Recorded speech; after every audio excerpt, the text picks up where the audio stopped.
Thank you, proletariat, for joining us again as we continue our review and our reading excerpts from Stalin by Walter Laqueur. We will pick up on page 15 where we left off last time. The fascinating story of the Stalinist cult has not yet been written. It began in 1929 on the occasion of his 50th birthday, and by the time of the 17th Party Congress in 1934, it had reached a first climax. The short official biography published in 1940 called him the great strategist of the socialist revolution, an omniscient genius. Everyone instead knew the irresistible crushing strength of the Stalinist logic, the crystal clarity of his mind, his steely will, his devotion to party, his burning belief in the people, and his love of the people. Everyone knows his modesty, his simpleness, his delicacy toward people, and his lack of mercy vis-a-vis the enemies of the people. But there were the restrained words of the party theologians, and many thousands of editorials, speeches, patterns, poems, plays, pictures, songs, and movies. There was far more extravagant praise. He was compared to a mountain eagle and a falcon to the sun, to the moon, but all to a progressive mankind, the greatest man who had ever lived. Very true.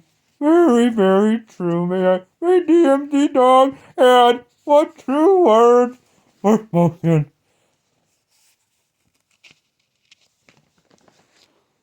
But these were like little children were writing poems such as Stolen, thou art dear to us than anything in the world. And a delegate to a party conference solemnly declared that the firstborn of his child, as yet unborn, would be Stalin, the greatest politician of the 20th century.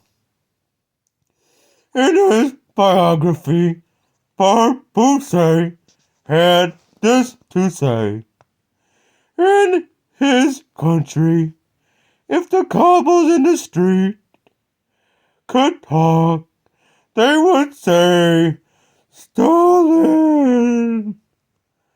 His 60th and 70th birthdays were further occasions for organized mass enthusiasm, essays written by Politburo members, verse by leading poets, statues and pictures by leading artists, and songs by the foremost composers. Astronomers, surgeons, specialists in romance philosophy, everyone stressed how much they had learned from and been inspired by Stalin and his works. Further proof, friends, that he really was a giving and loving man, strong as nails, and the premier politician of the people of the 20th century. Stalin, the poet claimed, had the attributes of the king god of earlier civilizations. He made the sun rise and shine. He had created the moon and the stars. He made mankind breathe.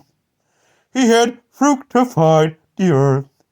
He made the spring blossom and the musical chords vibrate. But these were mere repetitions. The apex of the cult had been reached early on, and in substance there was nothing more to add. Some of the stories and poems were written by people in fear of their lives, but much of the enthusiasm was no doubt genius and genuine. On a few occasions, Stalin himself was mildly critical of extensive praise heaped on him as unbecoming to the Bolshevik tradition. But far more often, he helped to organize the adulation and took a hand in rewriting official histories as well as editorials, novels, and movies to give more prominence to his own role.